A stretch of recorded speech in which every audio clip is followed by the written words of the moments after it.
గోకులం అనే పల్లెటూరిలో చిన్ని కృష్ణుడు తన స్నేహితులతో కలిసి ఎంతో సరదాగా జీవించేవాడు. అతని చిలిపితనం, మృదు స్వభావం, స్నేహభావం అందరికీ ఆనందాన్నిచ్చేవి. కానీ అతని ముద్దు చిలిపితనం అందరినీ ఏదో విధంగా ఇబ్బంది పెట్టేది. ఒకరోజు గోకులంలో గోవులను కాపు కాస్తూ కృష్ణుడు అతని స్నేహితులు ఒక పెద్ద చెట్టు కింద విశ్రాంతి తీసుకుంటున్నారు. అప్పుడు వారికి దూరంలో ఒక పెద్ద కోతి కనిపించింది. ఆ కోతి చాలా చురుగ్గా ఊర్లోని ప్రతి ఇంటికి వెళ్లి విరివిగా ఆకులు, పళ్ళు దొంగలిస్తూ ఉంటుంది.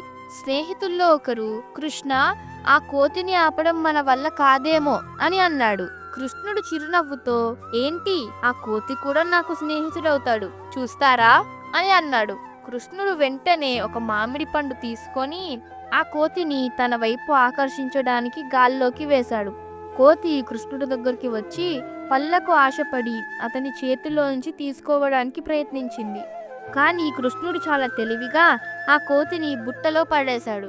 కృష్ణుడు ఆ కోతిని ప్రేమగా ఆహ్వానిస్తూ, నువ్వు మా ఇంటికి వస్తే నీకు ప్రతిరోజు తినడానికి మంచి పళ్ళు ఇస్తాము, కానీ మా ఊరి వాళ్ళ తిండి దొంగలించడం మానేయాలి అని ముద్దుగా చెప్పాడు. కోతి కృష్ణుడు ప్రేమతో మృదువుగా చెప్పిన మాటలకు ఆశ్చర్యపోయింది. అప్పటి నుంచి అది గోకులంలో ఎవరినీ ఇబ్బంది పెట్టలేదు. కృష్ణుడితో స్నేహం చేస్తూ అందరికీ సరదా, సంతోషం ఇచ్చేది. దీని నీతి, ప్రేమతో, సహనంతో ఏ సమస్యనైనా పరిష్కరించవచ్చు.